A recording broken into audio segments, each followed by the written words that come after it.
Hi, my name is Joanne White, and I play second flute with the Virginia Symphony Orchestra. I'm here today to talk about warm-ups. What is a warm-up, and why do we do them?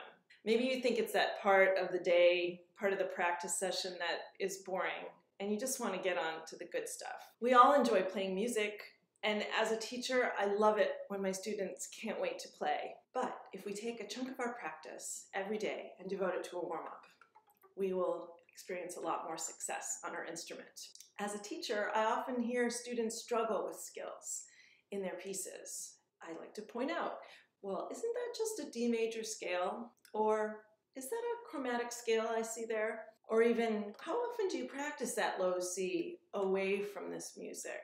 If they took the time to practice these skills, they would have so much success and they wouldn't be banging their head against a wall over just a little passage that really is nothing because they know it.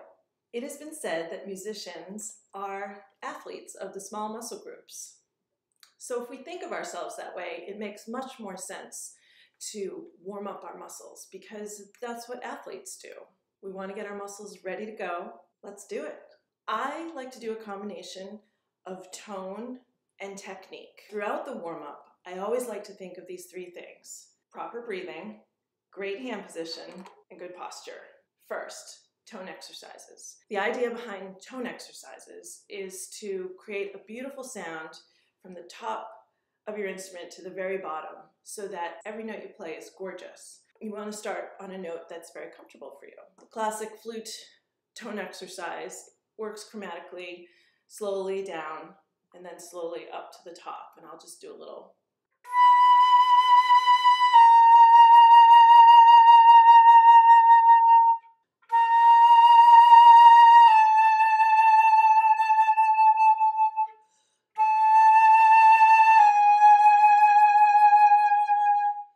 Working all the way down to the very bottom.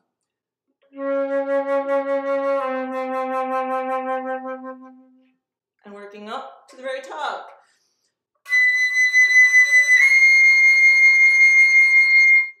And you can practice your tone softly, loud. You can practice crescendoing, getting louder, getting softer. You can do all these things in your tone exercises. Next, we work on technique. So what is technique? Technique is the moving your fingers part of playing. And when you're first learning the instrument, you maybe learn your scales for a district's audition. We learn all our major scales, we learn our chromatic scale, we add the minor scales, and then we can work on scales for different things. Say that double tonguing that I need to practice.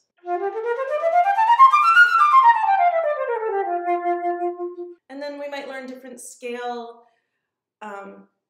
patterns to mix things up a bit.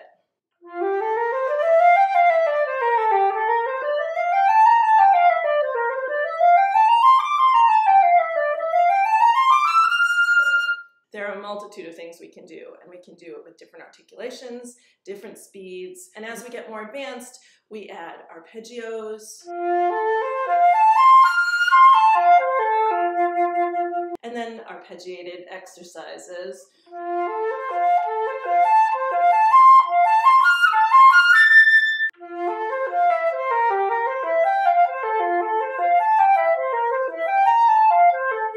Something like that. And the more advanced we get, the more things we have to work on. We can work on advanced exercises and etudes, but even the very early beginner player can practice technique and tone. With my very young players, I always say, take the first note of anything you're working on and make it a long tone. So they play it and they find their tone. They may have to play it a few times, but they find that great starting tone before they launch into anything else.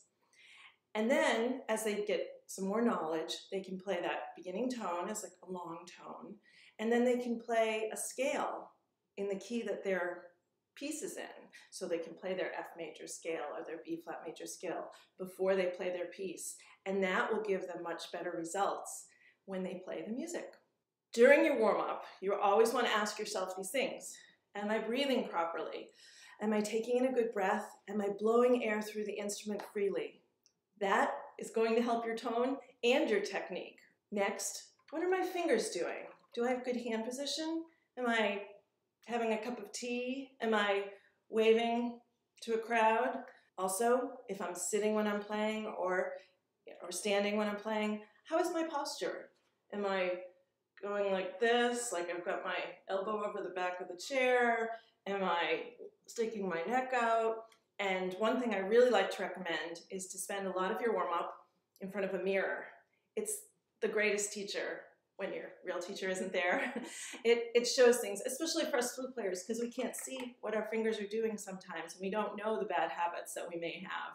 So now that you've got a warm-up, know that your warm-up should be ever-changing and adapt it to what music you're working on. If you're playing music that has double tonguing in it and you're really struggling with it, well, you better practice your double tonguing on all your scales to get you really revved up and ready to go. If you're struggling with playing high, soft notes in your band music, well, make that part of your tone study, that you're practicing that every day.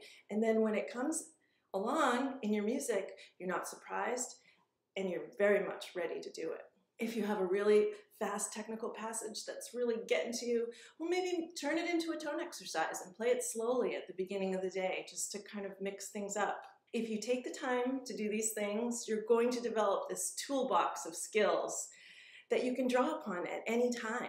You will learn music faster, and ultimately, you're going to be a better player. And who doesn't want that?